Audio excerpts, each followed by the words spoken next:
here. It's so funny, like you're sitting here, right? And you're like, you know that the camera's on you, like you see your hair all off, and you're like, and it's fun. See all these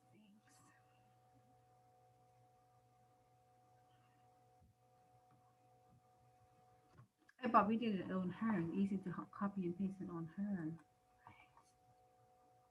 I think that's what we did last time. I can minimize it. How I open up Outlook now? Click on. Mhm. Right. Yeah, I think I did it from her. Yeah.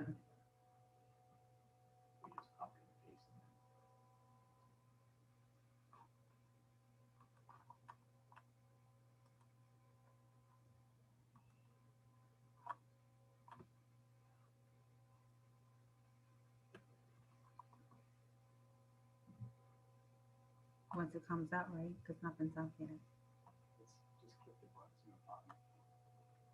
Oh, yeah. Good morning. Good morning, Mr. Rogers. How you doing today? I'm good.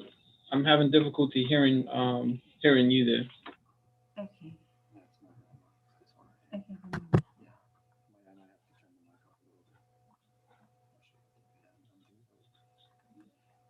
That's right.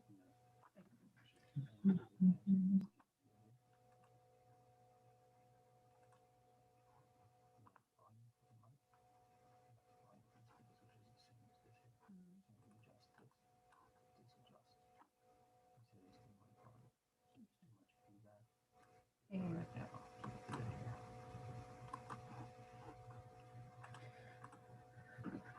Can you hear me now, Mr. Rogers? Is that better? Yeah, yeah, that's much Okay. better. Thank you. Wonderful. Thank you.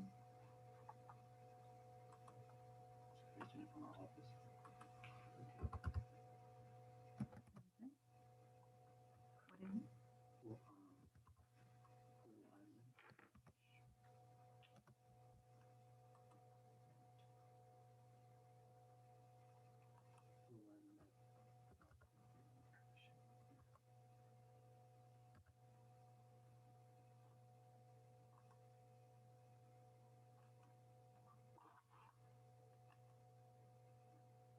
This right here?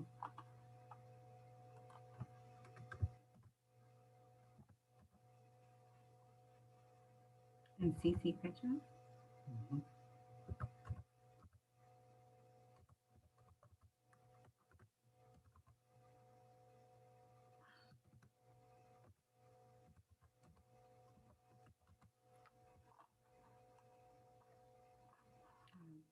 Copy and paste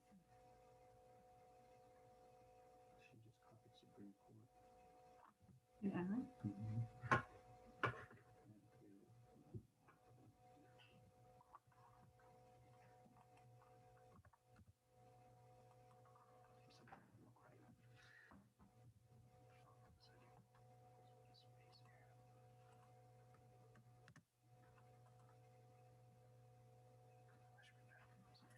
The ink's not off yet, right?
Computer.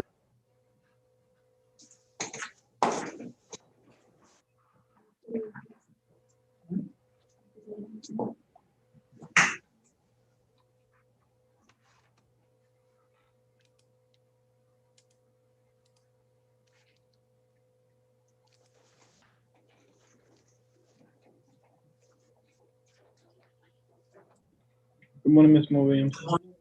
Good morning, Mr. Rogers. How are you today? Good, thank you.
Good morning. Good morning.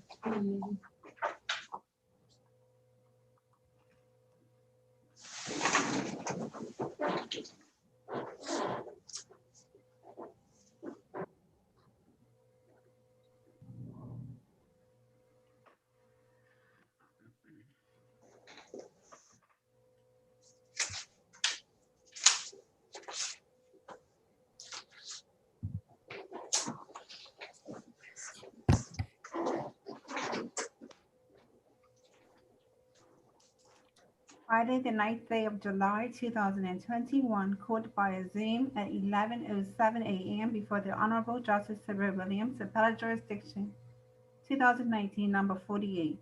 Rose Belboda versus the Queen. Susan Moore Williams for the appellant, Mr. Javon Rogers for the respondent. Yes, good morning, all. Good morning to you. I'm relieved that I can hear you more clearly than I could hear Ms. Aswood. Ms. Aswood, I don't know if your microphone is properly placed, but I just want to ensure that the court smart can properly pick up the hearing. So can I just test your sound again, Ms. Aswood, please? Hi, good morning. Okay. You might want to do a court smart check intermittently because you're not as audible as the other parties appear to be. Okay, Thank you. thank you. Yes. Okay. Yes. Good morning, Ms. Moore Williams. Good morning, Mr. Rogers. And can I take it that that is Ms. Belboda sitting beside you?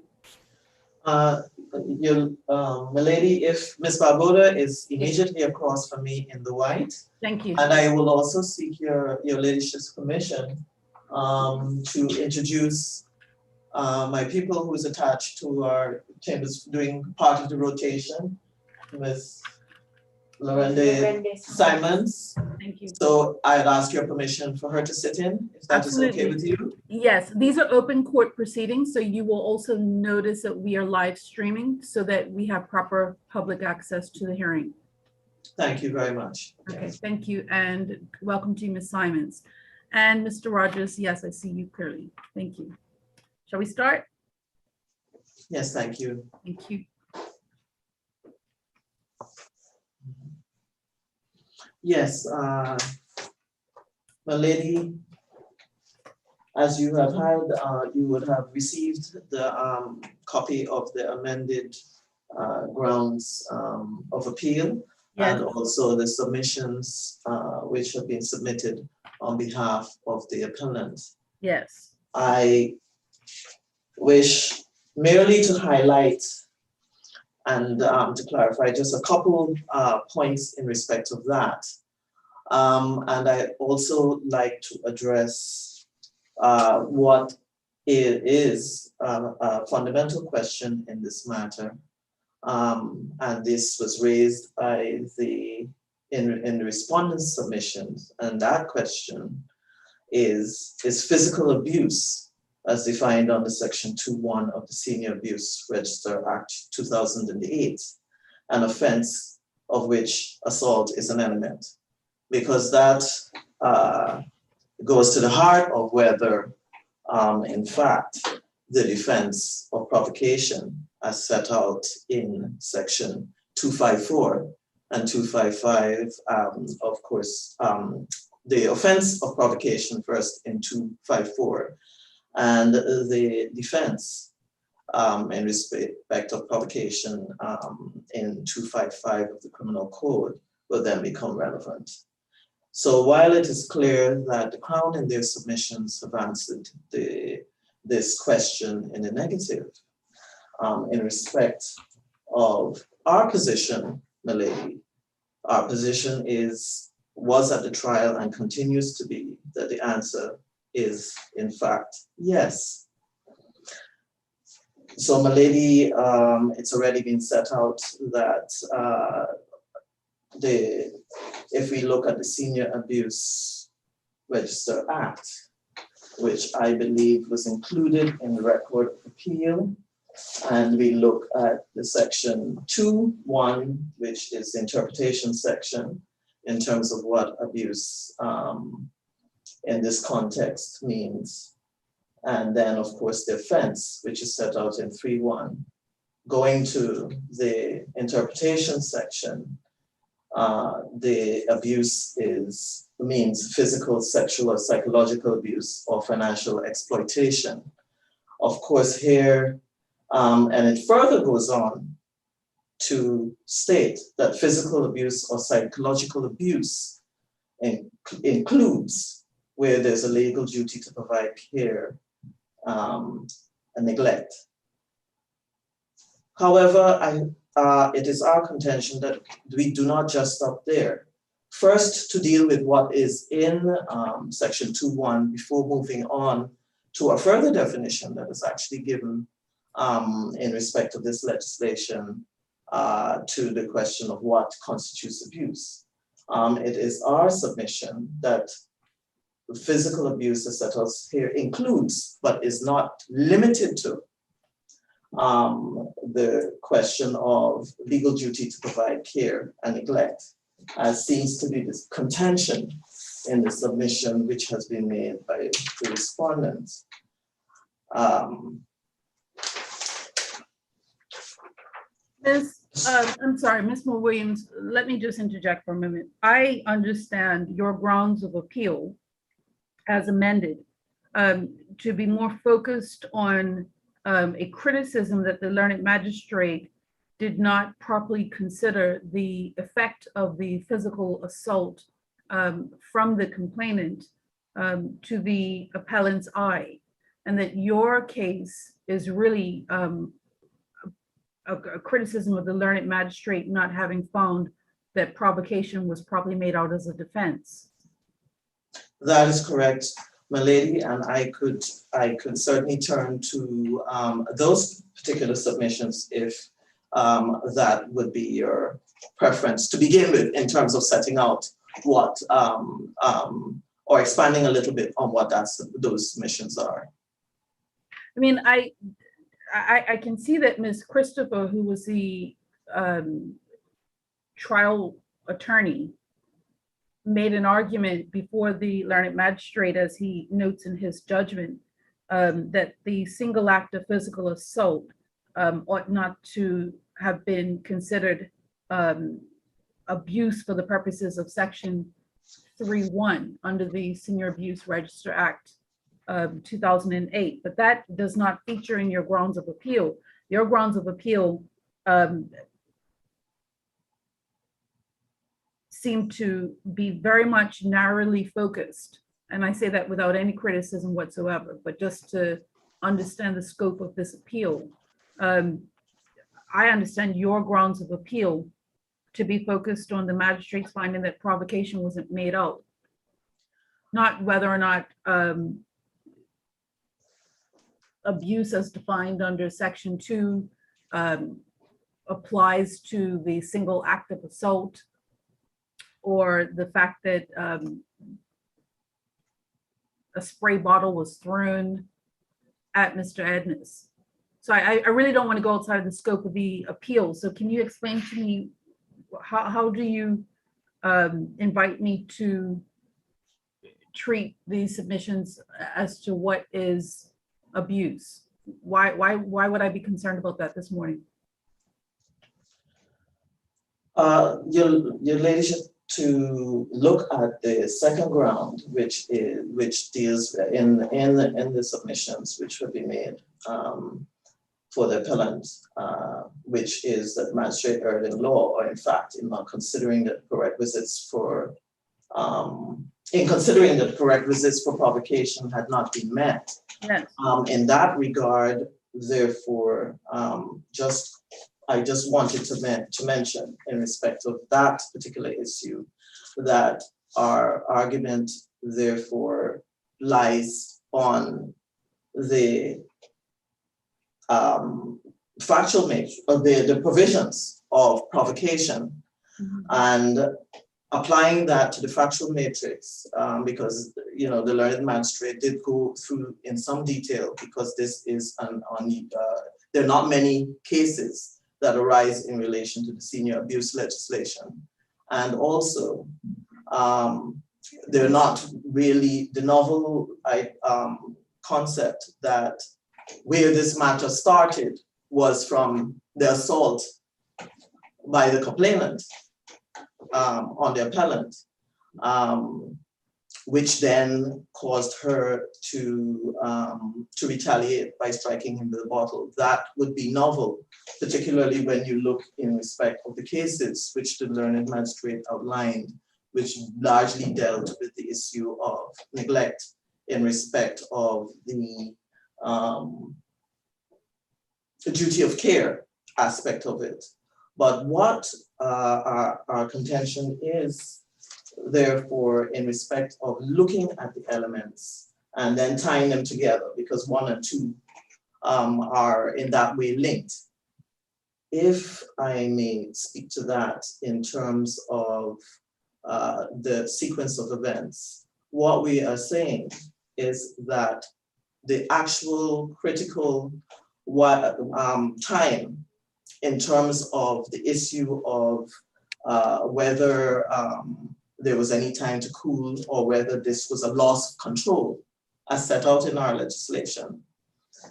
Therefore, the critical point in that regard was actually when the complainant made the word Mr. Ednes, who was a senior, who made the statement that to the effect that I should have dug your eye out. Could have dug out her eyes or something. That is correct. Right. So when he made that statement, it was only at that time that we are saying that the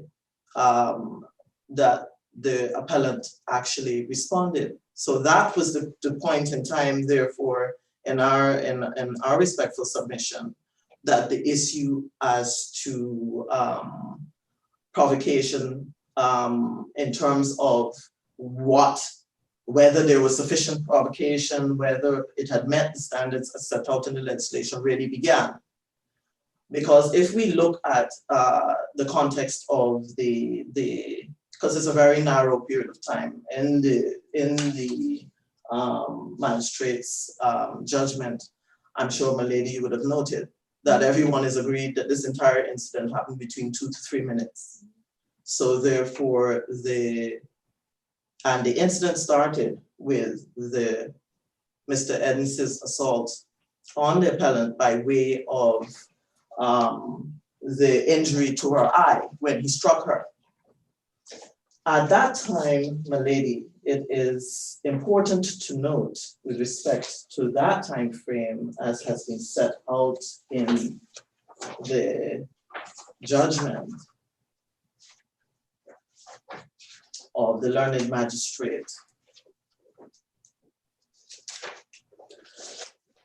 At that time, it is clear that the appellant actually took no action. She had been hit.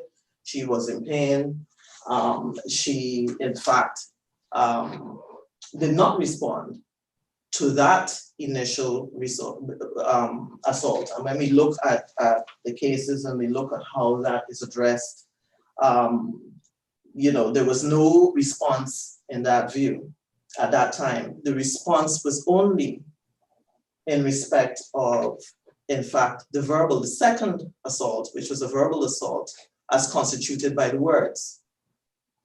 So while the learned magistrate certainly did a very detailed look at the test for provocation and what that entails in terms of the question of abuse and also in terms of the question of intent and guilty mind.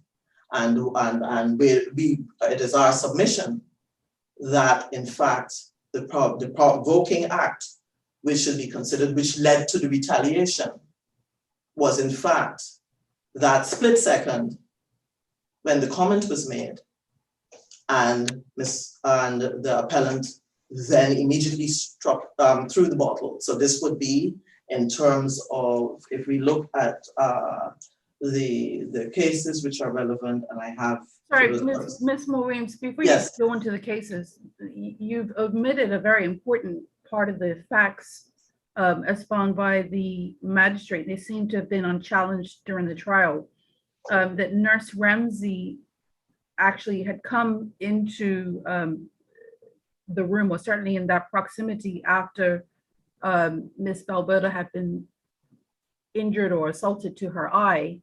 And it was Nurse Ramsey that said or advised Ms. Belboda to go to the emergency room. And instead of going to the emergency room, she remained in the room with Mr. Edmonds. And it was after that the comment was made about he should have dug out her eye or something to the sort or of the like, when she thereafter threw the spray bottle. But is it not important to include as part of the factual description that Nurse Ramsey had come into the scene after the initial injury to Ms. Belboda's eye? Milady, that is so, but let me again address that particular point, because I thank you for bringing it up. The issue is, again, all told, in terms of this entire incident as it unrolled, we have a very short period of time. 3 minutes at the outside, which was agreed by both the defense and the Crown. Yes, the learned magistrate notes that at paragraph 13 of his judgment. Yes, he does. So when the initial injury happened, and I believe that Ms. Belboda did also in her evidence, and I believe the learned magistrate has addressed this in his judgment. At that time, she indicated that she was in shock, she was in pain, having been struck. I think she indicated in page 10 of the judgment that when she was hit in the eye, this is at paragraph 27.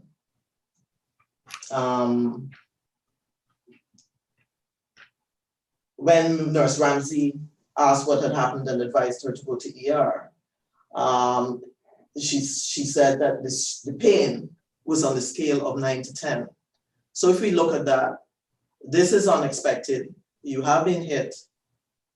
You are recovering in terms of, you know, being the pain in the eye, trying to gather yourself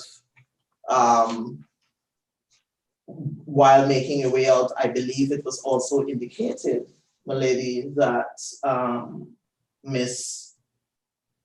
the appellant had actually moved from the bed where initially she was close to the bed. Actually, when Miss Nurse Ramsey returned, she was actually closer to the door. Sorry, Ms. Yes. Maureen, I don't mean to constantly interrupt you, but I would appreciate if you could just explain to me, when you say this is unexpected, I mean, that's to some degree, isn't it? Because didn't Ms. Belboda accept in the evidence that we're dealing with a patient who suffers from Alzheimer's and other forms of dementia, and that this is a kind of, I'm looking at paragraph 35 Yes. of the judgment, where it seems that it was accepted by the defense that this is how patients sometimes react. And my lady, while that might be the case, while you may expect, and that her training, her training contemplates how one should, I suppose, de-escalate is a word used by the learned magistrate in the following paragraph, situations of the like. My lady, but again, while you may recognize, again, let's look at the real person, you know, the test that has been, you know, mentioned in relation to the objective test. And when we're looking at the actual factual matrix, because all these, the authorities in this area all turn pretty much, pay a lot of attention to what actually happened. You may, our contention is that yes, Ms. Belboda had some training, and yes, it could be anticipated that there may arise some situations where there may be an injury. However, when it actually happens, your response, the response to that hit, because when you actually have it, this is not, there needs to be a moment to gather oneself,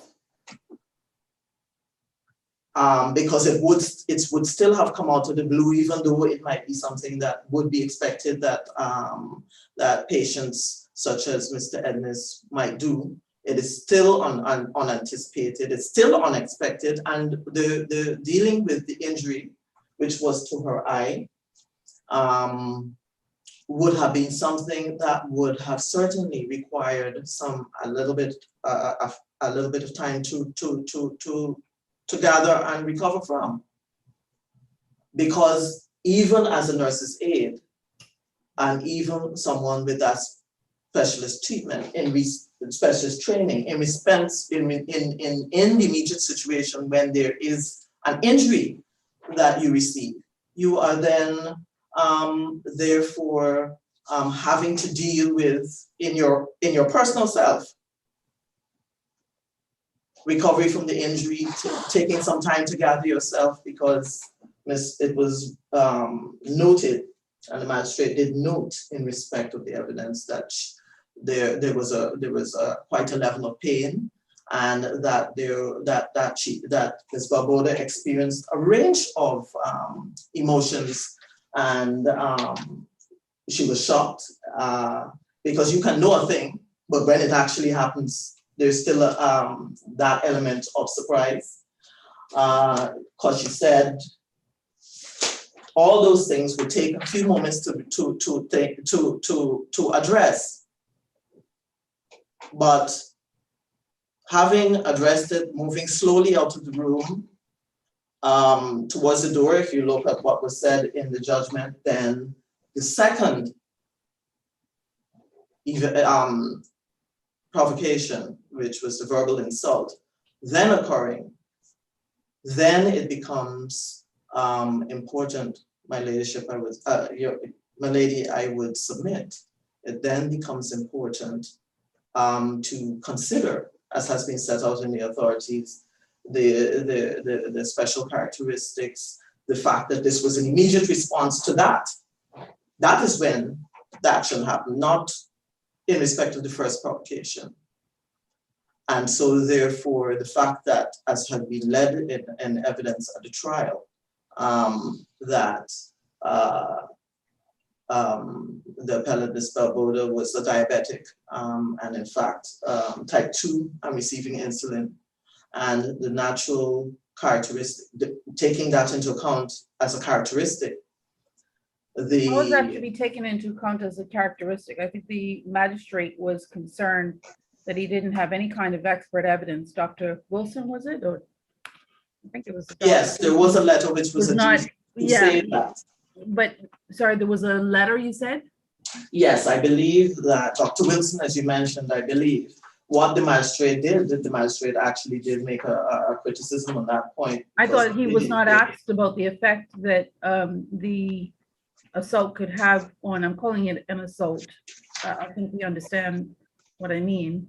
Yes, your ladyship, that's true, because there was the point raised that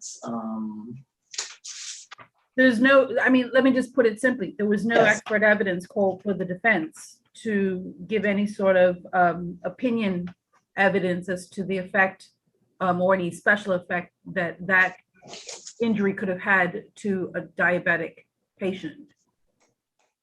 but my lady, When we talk about the effect of her Yes. possibly having diabetes, yes, I mean, obviously she was distressed. I don't think that could be contested on the evidence. I don't think it was in any event. But if you're asking for me to take any special consideration of the fact that she was diabetic, how could I do that?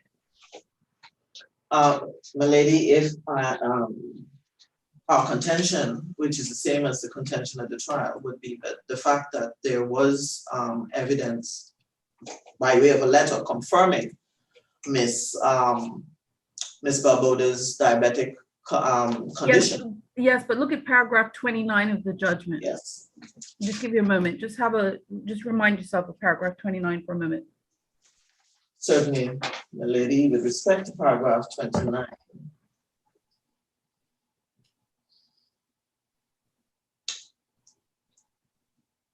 Yes, because this is where the magistrate, this was the paragraph that I was alluding to, that the magistrate did in fact say, that yes, while this confirmed the information, that she was a diabetic, and a type 2 diabetic who would be receiving glucose. He was saying that there was not any further evidence, which is the point that your ladyship is making, to link the two together. However, our contention is that the very fact that that information was on the table in respect of the diabetes, and even comments made by witnesses for the Crown,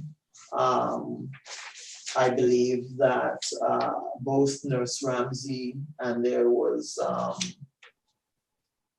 Nurse Ramsey,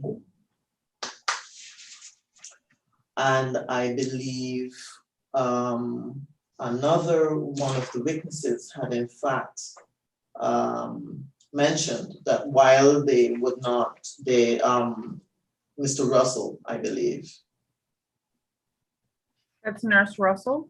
He was the clinical Yes, he director. confirmed that he was a nurse, and he even said in paragraph 20 of the judgment on page 9, Nurse Russell actually said that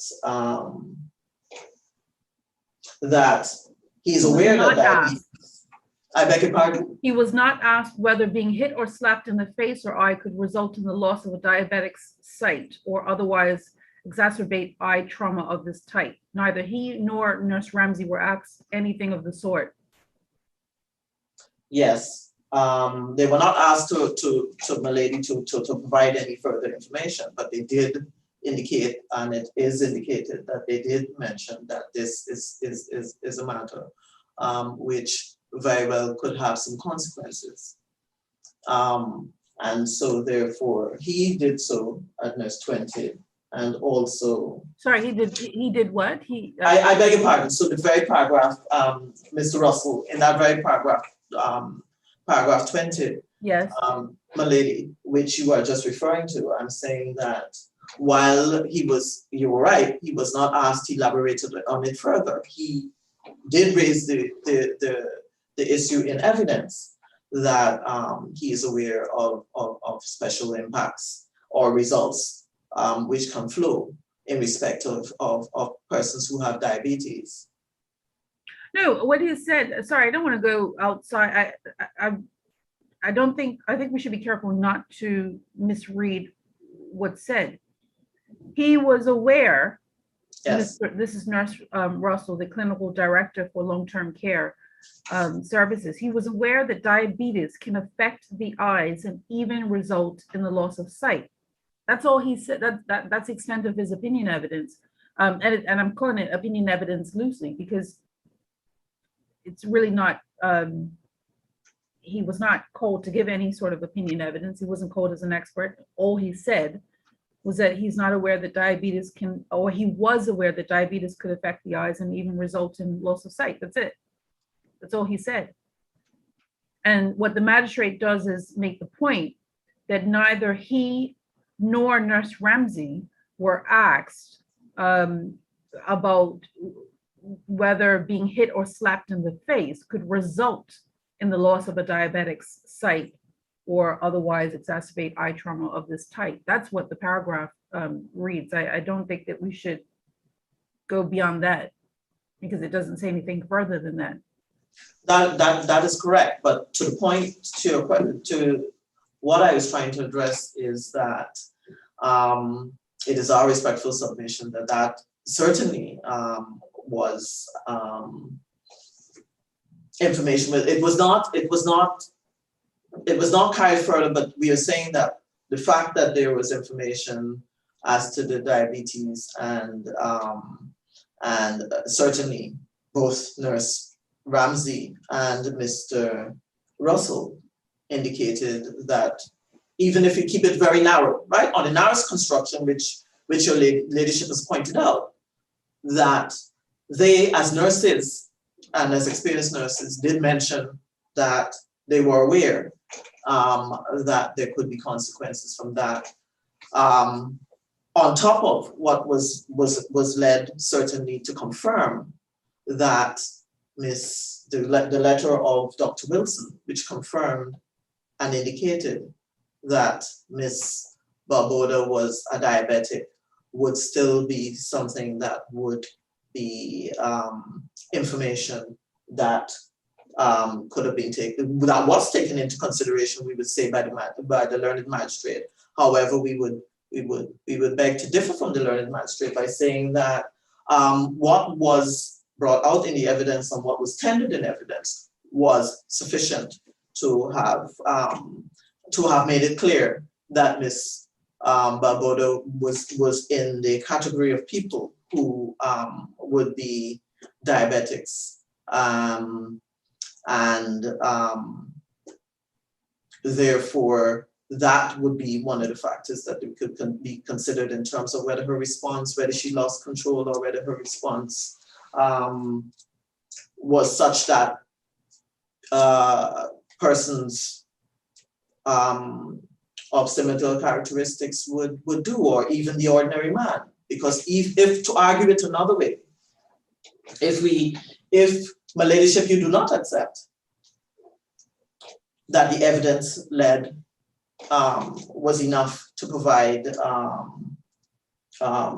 sufficient, to lay a sufficient foundation as to a characteristic and how it would impact the appellant.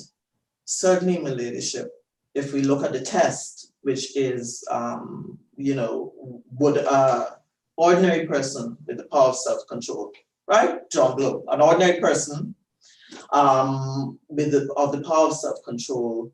An ordinary that would person be in her appropriate. circumstances. Shouldn't I read that? Shouldn't I read into that? An ordinary person, but I would take, of course, into consideration the circumstances of the case. Absolutely. She's a registered nurse, Yes, and she's tending to a patient yes, who is suffering from Alzheimer's and who has dementia.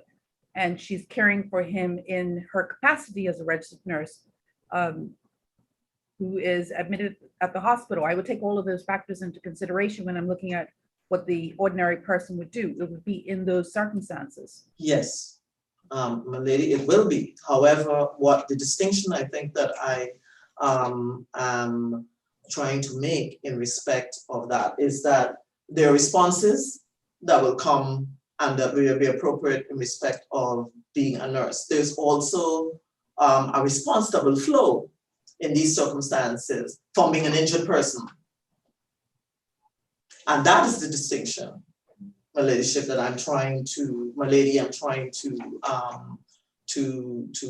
submit on, because there are two things. She was in her personal relationship, even when she was hit in the eye.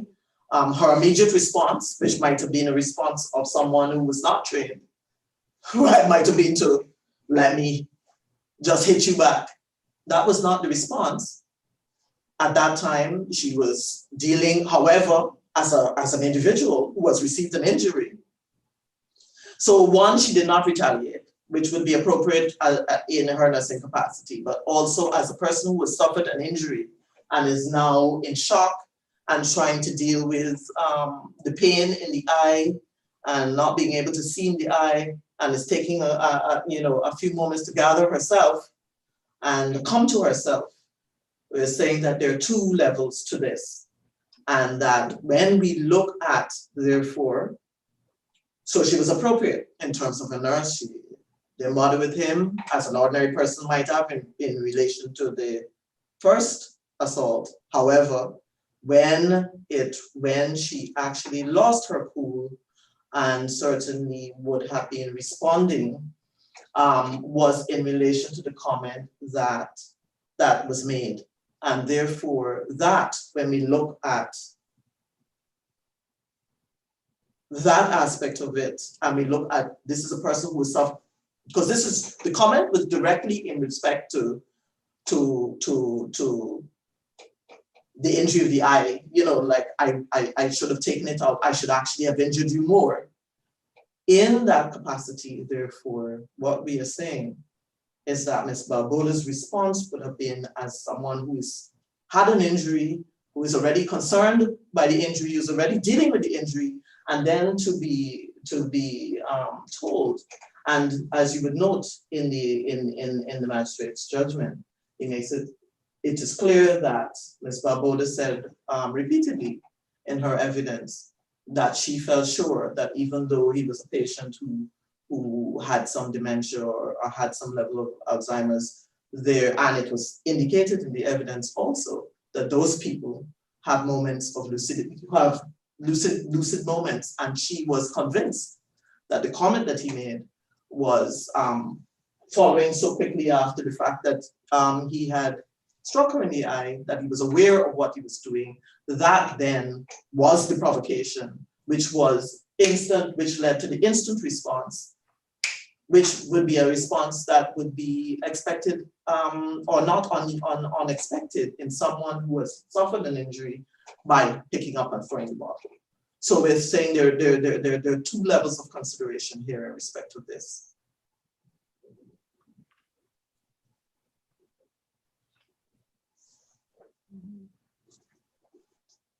So so therefore that response, the second response after suffering the injury and being a person in pain, which is also relevant, and recovering from the injury, would have triggered the loss of control and the immediate response, which is one that would be expected by someone who had suffered an injury of that sort, or an injury or any injury, and being told. Salt being added to the wound led to the her throwing the bottle. So that would be our submission in respect of that, milady, as something the court that your ladyship may wish to consider when viewing the incidents.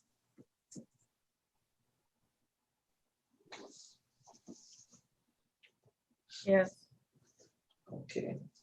So in respect of the considerations, so my lady, if you have no further questions on that point, might I move to the other limb, which would be the prerequisites for provocation, having not been met, which was the magistrate's contention. So having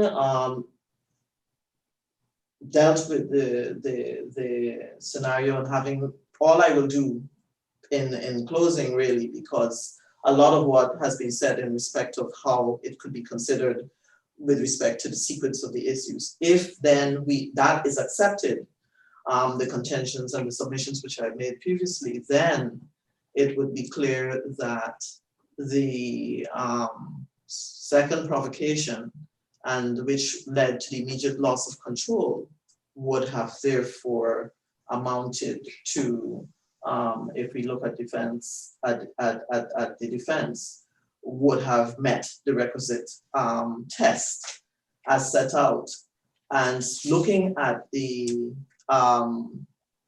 Senior Abuse Act, because this is also has to be tied into the Senior Abuse Act and the provisions. The last thing that I would like to point out to your ladyship in respect of the offense for which she was actually charged would be that the magistrate very helpfully in considering the issues of definition and what in fact would be physical abuse, which is what the information, the charge actually said.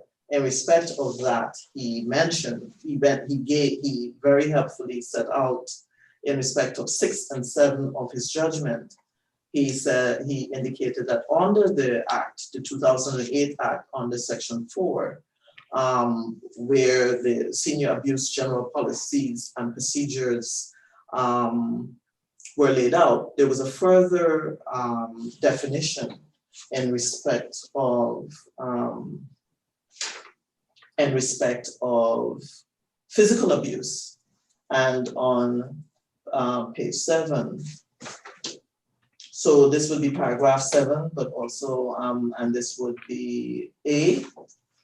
So paragraph A, the further definition of physical abuse, or the definition as which the magistrate found to be more complete, was that physical abuse was the non-accidental infliction of physical force that results in a bodily injury, pain, or impairment, including hitting, slapping, pushing, kicking, misuse of medication, and inappropriate restraint.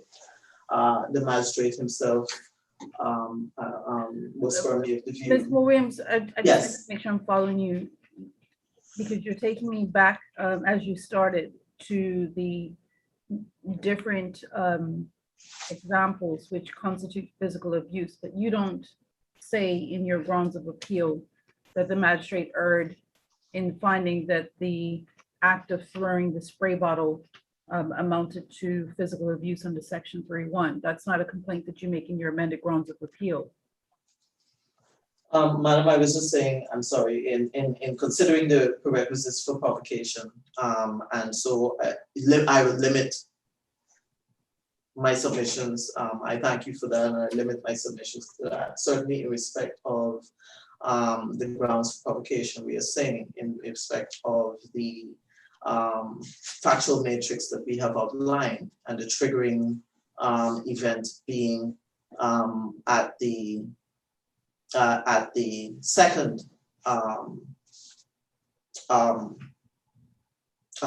insult, that certainly the elements of provocation are set out in sections 254 and 255 of the Act, therefore would have been met, and in our view, a sufficient case would have been made out for the magistrate to have found if he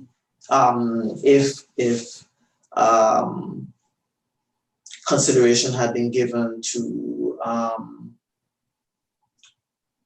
Miss Belboda not only being there as a nurse, but also as a person who is a person who is a victim of an injury, that all the elements would have been met as set out in respect of the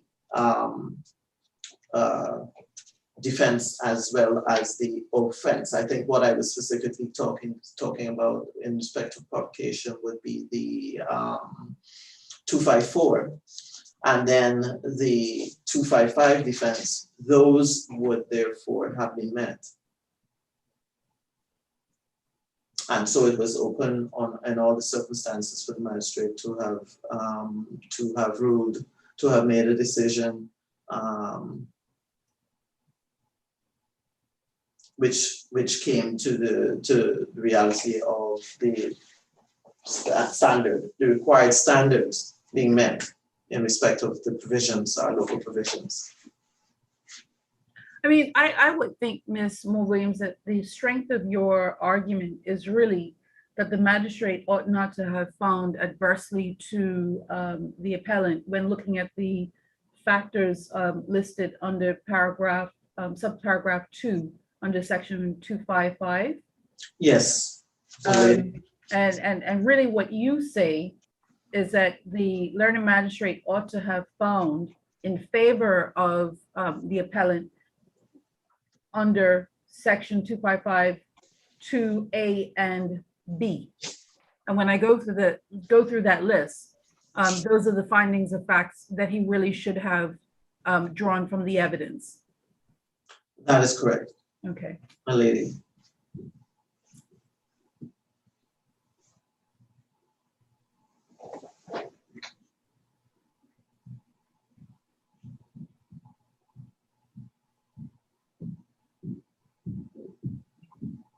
All right. Thank you. And thank you, my lady. Unless you have any other questions, those would be my respectful submissions.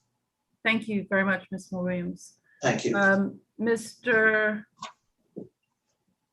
Rogers. Yes, good morning, my lady. Yes, good morning. Not sure how broadly I need you to respond to that, but are there any particular points that you want to pick up in reply? My lady, the court would have a copy of our submissions, Yes. but I would like to just briefly go through the amended grounds of appeal of my learned friend. There are only two of them. Yes, my lady. What I understand the amended grounds of appeal to boil down to is a submission that the learned magistrate did not give appropriate weight to the evidence of the appellant when considering the defense of provocation, and that in doing so, he came to an incorrect finding, in fact, that it was not successful. That it was not, sorry, I didn't hear the last word you said. And he made an incorrect finding, in fact, that it was not successful, so it was not made out, that provocation was not made out. Okay. My lady, we would submit that it's clear from the learned magistrate's judgment that the defense case was extensively considered by the learned magistrate. At paragraph 29 of his judgment, the learned magistrate outlines specifically in no uncertain terms what the appellant's case was. My learned friend made much about there being two different instances, but it's clear from section 29 that the magistrate understood that the— You mean paragraph 29 of the judgment? Yes, paragraph 29 of the judgment at page 11 of the record. It's clear that the magistrate understood that it was the appellant's position, that it was the second, him saying, "I wish I had dug your eye out." She threw the bottle. Ms. Belboda said she was feeling sad and subsequently agreed with the suggestion that she was angry because of what Mr. Ednes had said to her. So he was of no mistake as to what the defendant was, or the appellant was saying was the crux of the provocation. He understood that what the appellant was saying was that it was the verbal interaction with the complainant that led to the loss of her self-control, as the appellant put it. My lady, the learned magistrate spends a quarter of his judgment, 13 paragraphs between 26 and 39 in his judgment, going through the appellant's evidence and in detail as to what the appellant was saying occurred and what led to what she said was the provocation, which led to a loss of her self-control. My lady, it is the appellant's submission that once the provocation was made out in the appellant's evidence, that the Crown did not disprove it, but it is clear from the cross-examination of the appellant that the Crown was challenging that the defendant had a loss of self-control.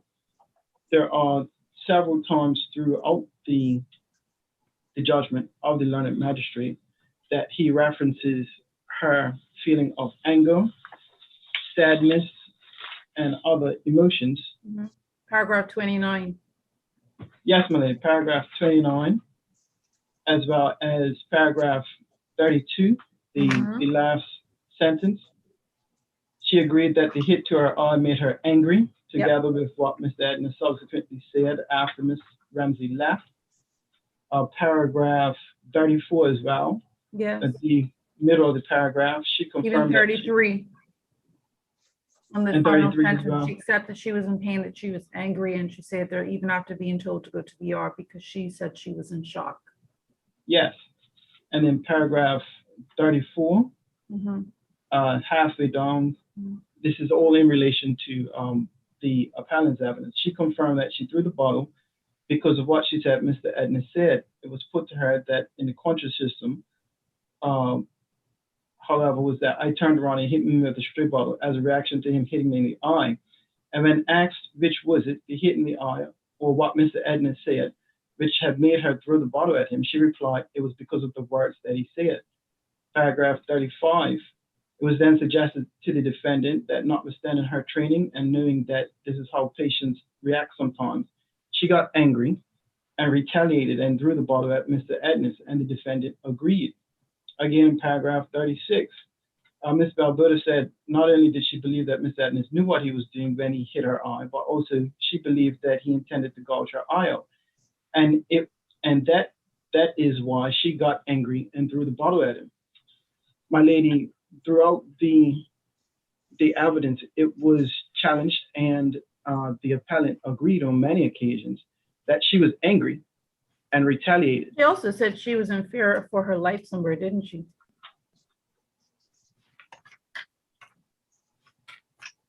Yes, my lady, I believe she said she was in fear for her eye. I thought I saw written that she gave evidence about fearing for her life. Let me see if I can find it. Yeah, paragraph 30. Our sentence. She threw the bottle to stand in our space. She was in fear for her life. Yes. Subsequently went down to the ER to have her eye checked out. Yes, my lady. So the proposition that the learned magistrate did not fully consider and know the appellant's position when it came to the provocation, as well as whether it was made out, is, I would submit, not completely reflective of what is contained in his judgment, which I would submit is a well-considered judgment. My lady, the ultimate finding which the learned magistrate makes is that the actions, notwithstanding what the appellant's evidence was, but he found that he made a finding of fact that her actions were deliberate, and she had not had a loss of power or self-control.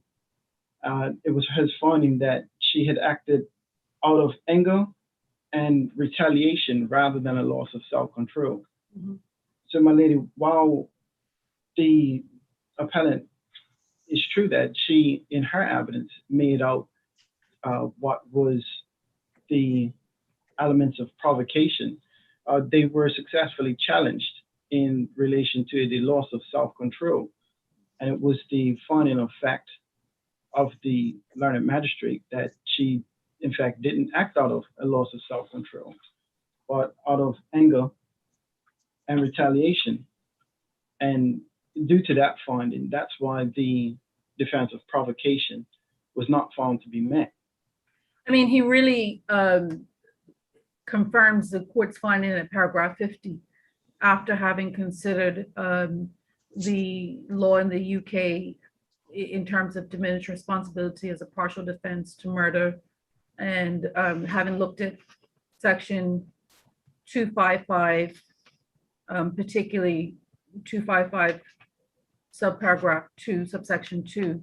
He then comes down at paragraph 50 and then positively states that he finds that she, when she threw the bottle at Mr. Edmonds, had not lost the power of self-control.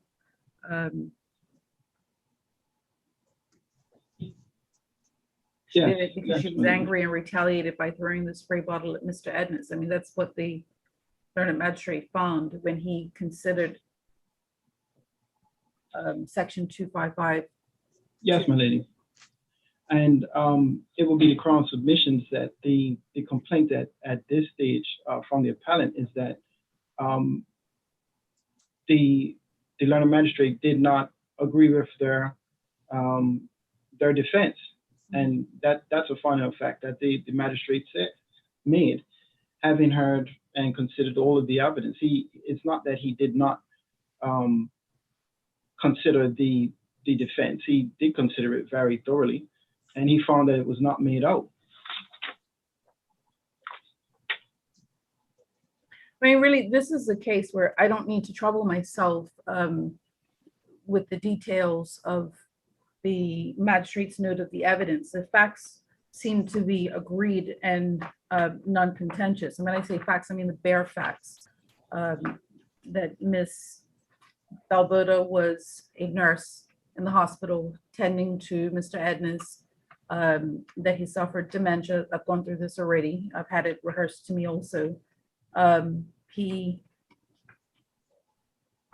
haven't heard much detail, I have to say, on how he injured her eye. Maybe you could invite me to any evidence that was heard as to how that injury actually was inflicted.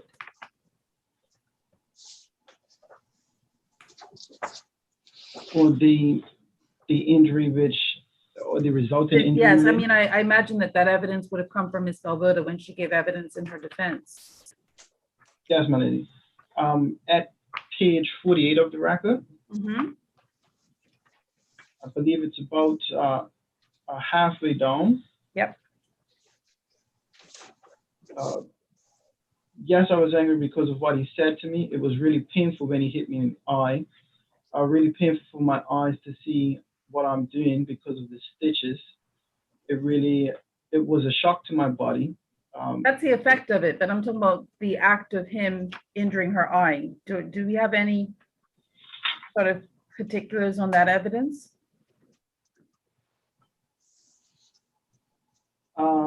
It is at page 47. It's not very extensive, my lady, but it is really very short. About I see. During the time I took the cuff, so she'd taken his blood pressure. I took the cuff out of the machine. He hit me in my left eye. Was that the extent of it? Yes, my lady. Okay. Because the other witness, the Crown's witnesses were not. Well, they weren't. They wouldn't have been witness to that. That evidence could have only come from Ms. Belboda. Yes, my lady. Was she cross-examined at all by the prosecution as to what she meant by him hitting her in her left eye, a closed fist, an object, or anything? Do we have any detail on that evidence? No, my lady. Okay.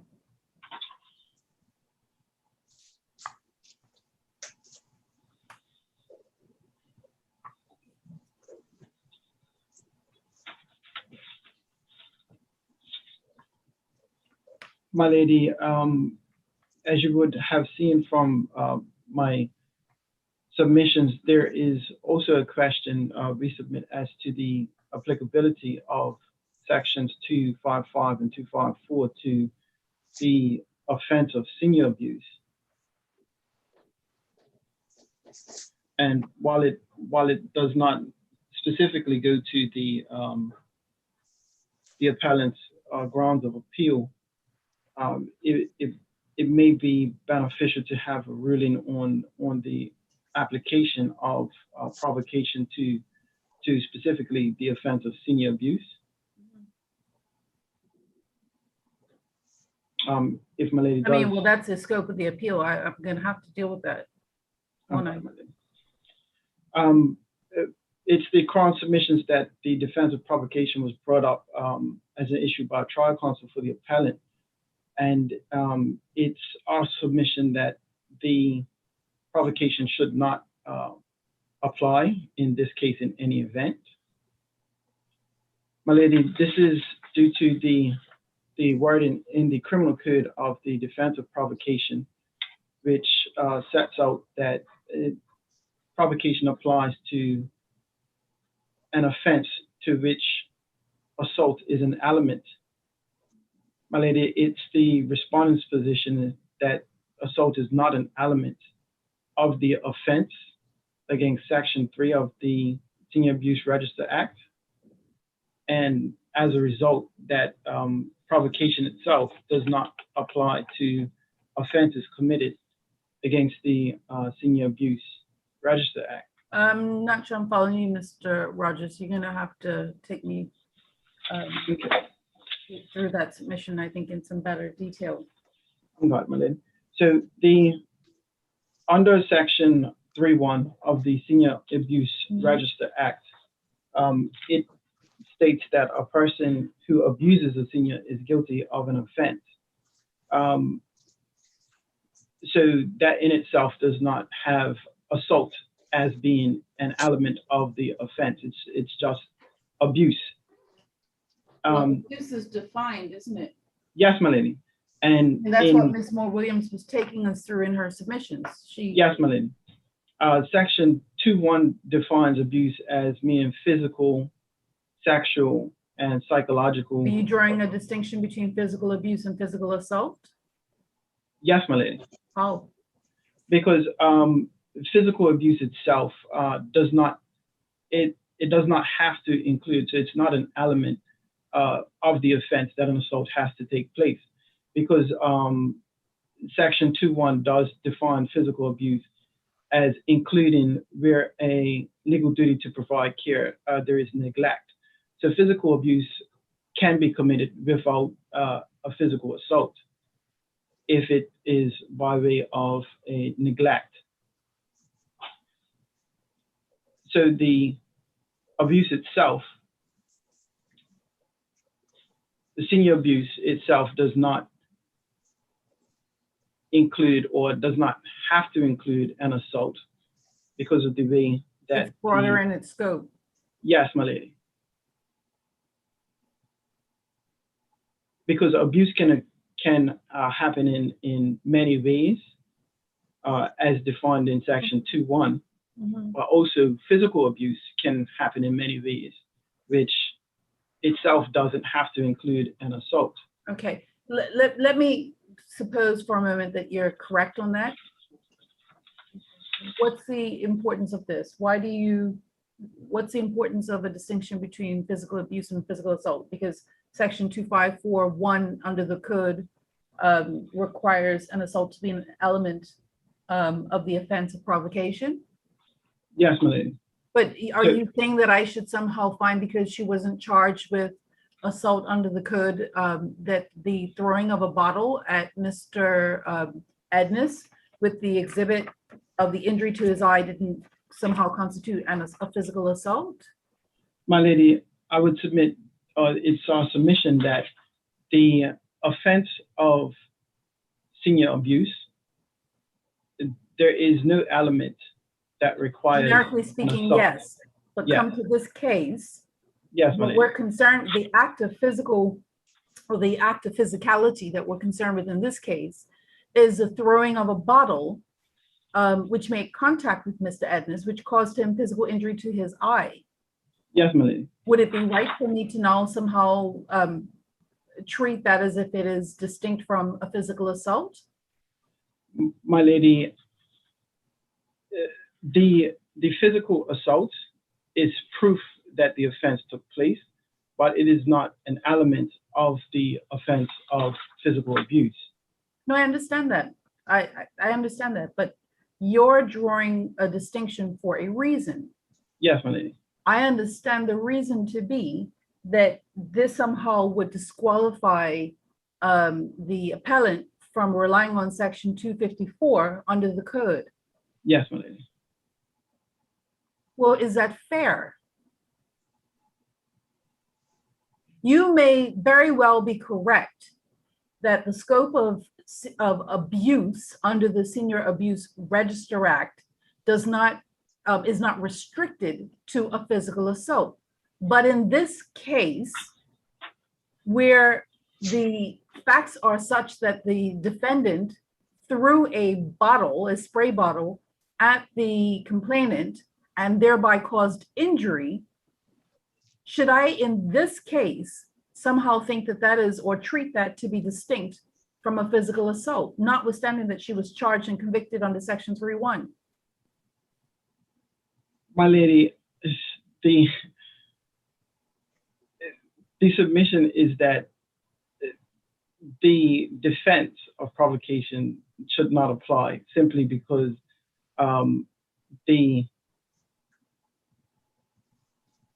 since it's not a necessary element, that in applying the defense of provocation to this character of senior abuse, it sort of widens the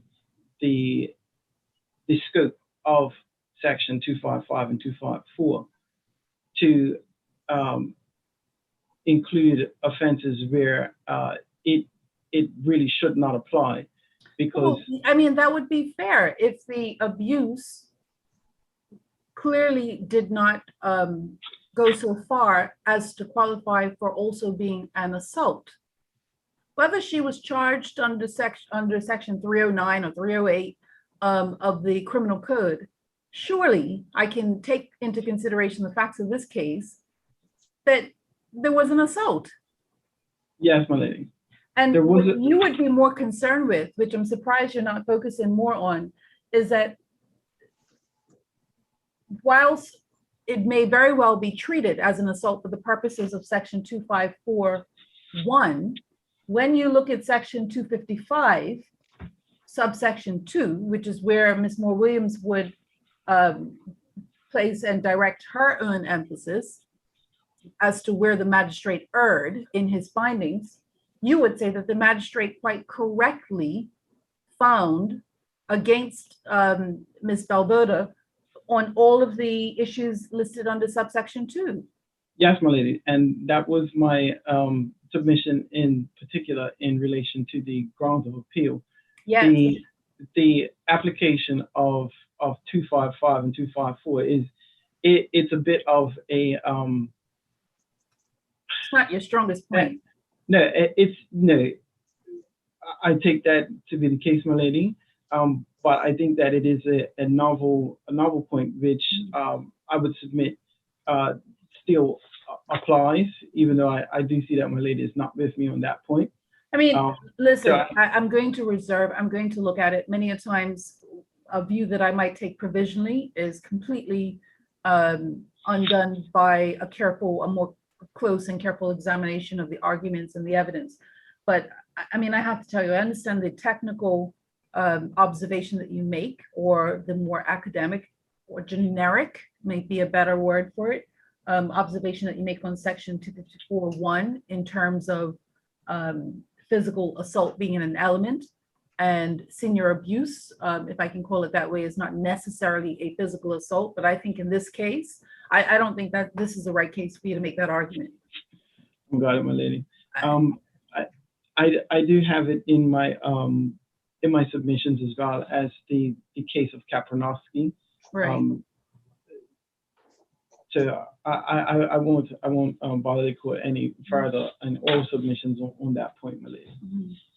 But in all, my lady, what the Crown's submission is that for all the reasons which we set out as we went through the judgment and the rulings, that the learned magistrate did not err in coming to the conclusion that the appellant is guilty on account of the information, and that the grounds of appeal amount to nothing more, we would say, than dissatisfactions with the findings of fact of the learned magistrate. Mhm. The learned magistrate did find against the appellant in relation to the defense of provocation, having carefully considered all of the circumstances. It is clear that he did have a very well-reasoned judgment, and he did go through the appellant's defense quite thoroughly, and that the grounds of appeal, we would say, have no merit, and the appeal should be dismissed. And in all the circumstances, my lady, that the appeal should be dismissed and remanded to the magistrate's court for sentence. Thank you. Ms. Williams, I didn't hear Mr. Rogers to raise any particular points of law that you might be entitled to respond to, but maybe there's something you want to say in reply, or do you want to reply? My lady, all I would say very simply is, as I have indicated in respect to the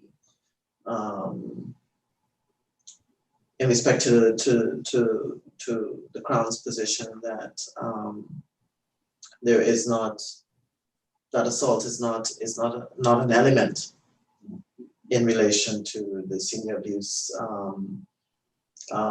Act as set out, that there is in fact a definition which under Section 4 as set out in the guidelines, which gives a wider interpretation. I would also point out, therefore, that if that is accepted, then the points which were raised in the Crown's submissions, particularly in respect of the case of,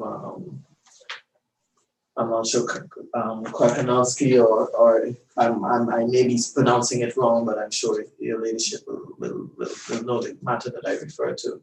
Those, therefore, would not really apply if it is accepted, and certainly on the factual matrix of this offense, which certainly made it clear, which certainly relate to the issue of physical abuse. Therefore, then the arguments as set out in that case, on which it was also pointed out that it was a matter of interpretation, which all the courts did not necessarily agree on in respect of different cases. It turned very much on what the factual matrix was of cases in determining whether there was a wide construction or a narrow construction. But certainly we would just close by saying that in our view, this is a case where the element of assault should apply, and therefore the defense of provocation would be a defense which would have merit, and further, in our view, with the right construction of the physical, the construction of the factual matrix, as we have indicated, if that is applied to the provisions of Section 255(2), as outlined, which speak to the elements, those elements therefore could be viewed in a different way, and therefore the court may find that there is a different finding, since it is our submission that the elements as set out in Section 255 have in fact been met.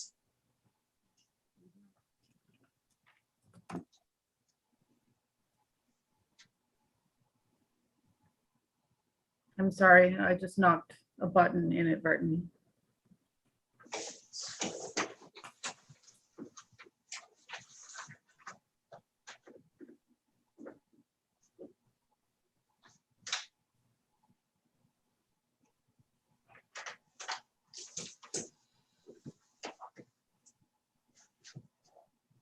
Yes, thank you. Thank you, ma'am. All right. I want to thank both council for your very able submissions. I am grateful for them. They will assist me as I come to make a decision, but I'm going to reserve, as I do for most of these criminal appeal matters, and provide a written decision. In this case, I'm likely to give that written decision in the courtroom as opposed to in a remote hearing.